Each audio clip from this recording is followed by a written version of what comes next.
Hi అండి. నేను మీ అంజలి కిసిరా. అందరూ ఎలా ఉన్నారండి? అందరూ బాగున్నారా? అందరూ బాగుండాలి, అందులో మనం ఉండాలని మనస్ఫూర్తిగా అయితే కోరుకుంటున్నాను. ఈ వీడియో ఏంటో మీకు ఇప్పటికే అర్థమైపోయి ఉంటుందండి. ఈరోజు పప్పు చెక్కను చక్రాలు ఎలా చేసుకోవాలో ఈ వీడియోలో అయితే చూసేద్దాము. ఈ వీడియోలో కొన్ని మంచి విషయాలు కూడా మాట్లాడుకుందామండి. వీడియో అయితే ఎక్కడ స్కిప్ చేయకుండా అయితే చూడండి. ముందైతే నేను ఒక గ్లాస్ తోటి ఇలా 3 గ్లాసులు పల్లీలు అయితే తీసుకున్నానండి. 3 గ్లాసులు పల్లీలకైతే 3 గ్లాసులు బెల్లం కావాలంటే వేసుకోవచ్చు. నేనైతే బెల్లం ఎక్కువ వద్దనుకుంటున్నాను. ఎక్కువ పల్లీలు ఉంటే బాగుంటుంది కదా అని చెప్పి నేనైతే 2 గ్లాసులు బెల్లం అయితే తీసుకున్నానండి. బెల్లం అంతా అలాగా నలగొట్టుకొని పక్కనైతే పెట్టేసుకోవాలండి. అయితే పల్లీలు అయితే మనం మంచిగా ఇలాగా మాడిపోకుండా మంచిగా వేయించుకోవాలి. పల్లీలు వేయించుకోవటం ఒక లెక్క అయితే దానికి పొట్టు తీయటం ఇంకొక పని అండి. మనం పల్లీలు పొట్టు అయితే ఎలా ఈజీగా తీసుకోవాలో ఇప్పుడైతే చెప్తానండి. మనం పల్లీలు వేయించుకున్నాక అవి వేడిగా ఉంటాయి కదండి. ఇలాంటి పప్పు గుత్తి ఉందనుకోండి, ఇది ఈజీగా ఇలా వీటి మీద పెట్టేసి ప్రెస్ చేసామనుకోండి, మనకి పల్లీలు అయితే ఇలాగా బద్దల్లాగా వస్తాయి. బద్దలు ఉంటేనే మనకి పప్పు చెక్కకి చాలా బాగుంటుందండి. పొట్టు కూడా ఈజీగా పోతుంది. మనం అదైతే తర్వాత చెరిగేసుకున్నాం అనుకోండి, శుభ్రంగా తెల్లగా ఉంటాయి. పల్లీలు ఒక్కొక్కటి తీయటం కన్నా కూడా ఇలాగా ప్రెస్ వేసుకున్నాం అనుకోండి, ఒక్కసారే 10 నిమిషాలు పట్టే టైం అయితే ఒక 2 నిమిషాల్లో అయితే మనకు అయిపోతుంది ఈజీగా. ఎవరికైనా ఇలాంటి అవసరం ఉంటే మాత్రం ఇలా పప్పు గుత్తితోటి అయితే ఎనుపుకోండి. బాగుంది ఇది. అయితే ఓ చిన్న మాట అండి, మనకి ఒక సామెత ఉంటుంది కదా, పిల్లలు జన్మించినప్పుడు కాదు, పిల్లలు ప్రయోజకులైనప్పుడు పుత్రోత్సాహం ఎక్కువగా ఉంటుంది అంటారు కదా. అలాగే పిల్లలు పుట్టినప్పుడు అయితే మనం టెన్షన్గా ఫీల్ అవుతాం కదండి. అంటే వీళ్ళని పెంచి పెద్ద చేయాలి, ప్రయోజకులను చేయాలి అని ఆలోచిస్తూ ఉంటాం కదా. అలాగే వాళ్ళు పెద్దయి పెరిగి ఒక ప్రయోజకులైనప్పుడు, కార్యక్రమం చేసినప్పుడు, లేదంటే ఒక ప్రయోజకులైనప్పుడు, ఏదైనా సాధించినప్పుడు మనం తల్లిదండ్రులుగా చాలా పుత్రోత్సాహంతో ఉంటాం కదండి. చాలా సంతోషంగా ఫీల్ అవుతాము. ప్రతి తల్లిదండ్రి అలాగే ఫీల్ అవుతారండి. వాళ్ళు పుట్టినప్పటి దగ్గర నుంచి వాళ్ళు నడుస్తున్నారు, వాళ్ళు బోర్లా పడుతున్నారు అని సంతోషపడతాము. అలాగే వాళ్ళు స్కూల్కి వెళ్తున్నప్పుడు ఒక రకంగా సంతోషపడతాము. అలాగే వాళ్ళు చదువుకున్నప్పుడు ఒక రకంగా సంతోషపడుతూ ఉంటాం కదండి. అలాగే వాళ్ళు ప్రయోజకులైనప్పుడు ఇంకా ఎక్కువ సంతోషంగా ఫీల్ అవుతామండి. మనం అయితే ఇక్కడ పుత్రోత్సాహము అంటే అబ్బాయిలనే కాదండి, అబ్బాయిలైనా సరే అమ్మాయిలైనా సరే ఇద్దరు అన్ని రంగాల్లో ముందుంటున్నారు. ఈ రోజుల్లో అయితే అబ్బాయిల కన్నా కూడా అమ్మాయిలు ఇంకా ఎక్కువ అన్ని రంగాల్లో కూడా ముందుంటున్నారు. ఇక్కడ మనం ఇలా అన్నీ నలిపేసుకొని పొట్టయితే చెరిగి పక్కన పెట్టేసుకుందామండి. అయితే మనం పాకానికైతే ఏర్పాటు చేసుకుందాము. ముందైతే 2 గ్లాసులు బెల్లం అని చెప్పాను కదండి. ఇది బెల్లం అయితే వేసేసి కొంచెం ఒక 2 స్పూన్లు అయితే వాటర్ వేసేసి మనం స్టవ్ మీద అయితే పెట్టి మరిగించుకోవాలండి. మనం ఈ పాకాలు కదా ఎలా వస్తాయో ఏంటో అని అయితే ముందు టెన్షన్ పడతాము. కానీ చాలా ఈజీగా అయితే పాకం ఎలా చూసుకోవాలైతే ఇప్పుడు చెప్తానండి నేను. ఏదైనా సరే ఇలా స్వీట్ ఐటమ్స్ చేసుకునేటప్పుడు అయితే మనం బెల్లంతో చేసుకుంటే మాత్రం మంచిదండి ఆరోగ్యానికి. అలాగే ఇక్కడ నేను కొంచెం నెయ్యి కూడా వేసుకున్నానండి. టేస్ట్ బాగుంటుంది, మనకి క్రిస్పీగా కూడా వస్తుందండి. అందుకని కొంచెం నెయ్యి కూడా వేసుకున్నాను.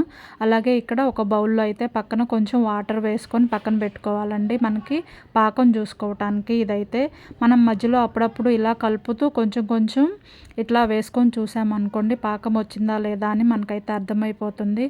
మనకి పాకం ఎలా చూసుకోవాలంటే, అది కొంచెం బుడగలంతా పోయేంత వరకు ఉడకనిచ్చాక మనం ఇలా దీంట్లో వేసుకున్నాం అనుకోండి, ఇలా అంటుకుంటుందంటే మాత్రం ఇంకా రాలేదని అర్థం అండి. మనకి ఇలా వేసాక 2 చేతులతోటి పట్టుకొని 2 వేళ్ళతోటి ఇలా కుత్తుంచామనుకోండి, టపుక్కుమని విరగాలి. ఆ సౌండ్ వస్తే మాత్రం మనకి పప్పు చెక్కకైతే పాకం వచ్చినట్టు అనమాట అర్థం. అయితే మనకు అలా సౌండ్ వచ్చి ఇరిగింది అంటే కనుక మనకి పాకం వచ్చినట్టు అయింది. వెంటనే ఇలా మనం పల్లీలు అయితే ఇందులో వేసేసుకొని కలిపేసుకోవాలండి. అలాగే 2 ప్లేట్లలో అయితే కొంచెం నెయ్యి రాసుకొని పక్కన పెట్టేసుకున్నానండి.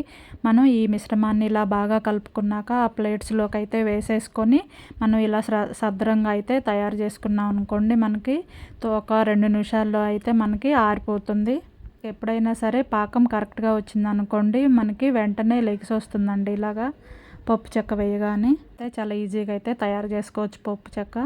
అలాగే ఇక్కడ అయితే చక్రాలు చేయటానికైతే నేను పిండి కూడా రెడీ చేసి పెట్టుకున్నానండి. అయితే చక్రాలని కొన్ని ఏరియాల్లో అయితే జంతికలు అంటారు, కారపూస అంటారు, మేమైతే చక్రాలు అంటామండి. అయితే నేను మొత్తం శనగపిండి అయితే వేయట్లేదండి, ఒక పావు కప్పు శనగపిండి అయితే వేసుకున్నానండి. అంటే కేజీ బియ్యం పిండికి అయితే ఒక పావు కేజీ శనగపిండి, అలాగే ఒక పావు కేజీ అయితే మినపగుళ్ళు కొంచెం వేయించుకొని అది మిక్సీ పట్టుకునేటప్పుడే కలిపి మిక్సీ పట్టించేసుకున్నానండి నేను. ఎందుకంటే మనకి మొత్తం శనగపిండి అనుకోండి, ఇప్పుడు గ్యాస్ ట్రబుల్స్ ఇవన్నీ ఉంటున్నాయి కదండి, అందుకని నేను మినపప్పుతోటైతే ట్రై చేశాను.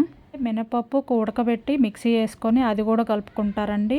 అలా కాకుండా ఇలాగా మినపప్పు కొంచెం వేయించుకొని మారాకే పంపించుకున్నాం అనుకోండి బియ్యంతో పాటు, అలా కూడా మనం చేసుకోవచ్చు. ఇందులో కొంచెం వామ్ అయితే ఇలాగా 2 చేతుల మధ్యలో వేసుకొని నలిపేసి వేసుకున్నానండి. అలాగే టేస్ట్కు తగినంత ఉప్పు, కొంచెం కారం కూడా వేసుకోవాలి.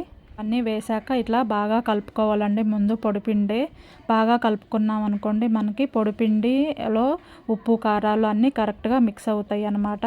అయితే ఒక విషయం అండి, ఎప్పుడైనా సరే పిల్లలు చదువుకుంటాం అవసరము, చదువు అయితే కంపల్సరీ ఉండాలి. కానీ చదువుతోటే ప్రయోజకులు అవుతారు అంటే మాత్రం అది కరెక్ట్ కాదేమోనండి. ఒక్కొక్కళ్ళకి బాగా చదువు అంటే ఇష్టము, వాళ్ళు బాగా చదువుకుంటారు. అలాగే ఒక్కొక్కళ్ళకి జ్ఞాపక శక్తి ఎక్కువగా ఉంటుందండి, వాళ్ళు అలాంటి వాటిల్లో అయితే ముందంజలో ఉంటుంటారు. అయితే గేమ్స్ వీటిల్లో అయితే ముందుంటారండి. అలాంటి వాళ్ళకి మంచి మంచి గేమ్స్ అలా ఆడిపించడానికైతే ట్రై చేయాలి. ఎప్పుడైనా సరే పిల్లలకి చదువుతో పాటు అదర్ యాక్టివిటీస్ కూడా నేర్పించడానికైతే ట్రై చేస్తే మంచిదండి. అయితే ఏది ఏమైనా సరే పిల్లలకి చదువుతో పాటు అయితే అదర్ యాక్టివిటీస్ ఏదో ఒకటి నేర్చుకోవడానికి ట్రై చేయండి, నేర్పించడానికైతే కంపల్సరిగా. ఇప్పుడు నా చక్రాలు అయితే ఎలాగ చేసుకోవాలో చూద్దామండి. నా మాటలు వింటూ పిండి కలుపుకోవటం అయితే చూశారు కదండి. ఇలాగా మనకి పిండి అయితే కలిపేసుకోవాలండి. ఇవి చక్రాల గిద్దలు, వీటిల్లో అయితే మనం ఇలా పెట్టేసుకున్నాం అనుకోండి, మనం ప్రెస్ చేసుకోవటానికి ఈజీగా ఉంటుంది. ఇదైతే చక్రాల గిద్దలు నావి పాతవండి.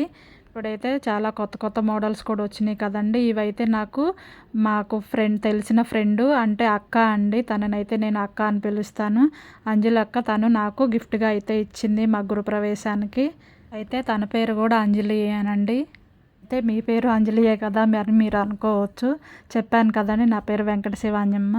తను నాకు తెలిసిన అక్క అండి. అయితే ఈ చక్రాలు ఎప్పుడు చేసినా సరే తననైతే కంపల్సరీగా తలుచుకుంటాను. అయితే అంతే కదండి, మన ఆడవాళ్ళమే ఎవరైనా సరే ఒక గిఫ్ట్ ఇచ్చినా సరే మనం అది ఎప్పటికీ గుర్తుపెట్టుకుంటాము. అయితే నేను కూడా అలాగే ఎవరైనా ఏమైనా గిఫ్ట్లు ఇచ్చారనుకోండి, అది కంపల్సరీగా అయితే దాచిపెట్టుకుంటాను. అది ఎప్పటికీ గుర్తుండేలాగా అయితే జాగ్రత్తగా అయితే ఉంచుకోవటానికే ట్రై చేస్తాను నేను 100%. ఇదైతే పాత మోడల్ తోటే ఇట్లాగా అయితే ఒత్తుకోవటం అండి. కాకపోతే ఇవైతే చేతులు అయితే ఫుల్ నొప్పులు వస్తాయి. ఇదిగోండి, ఇలాగా పిండి అయితే లోపల పెట్టేసుకొని మనం ఇంకొకటి ఉంటుందండి దీని మీద, అది కూడా దీని మీద అయితే పెట్టేసుకొని మనం ఇలా అయితే ప్రెస్ చేసుకోవాలండి. ఇలా మనం చక్రం రౌండ్గా వచ్చిందనుకోండి, మన అమ్మ వాళ్ళు అంటారు కదా బాగుంటుంది అని చెప్పి.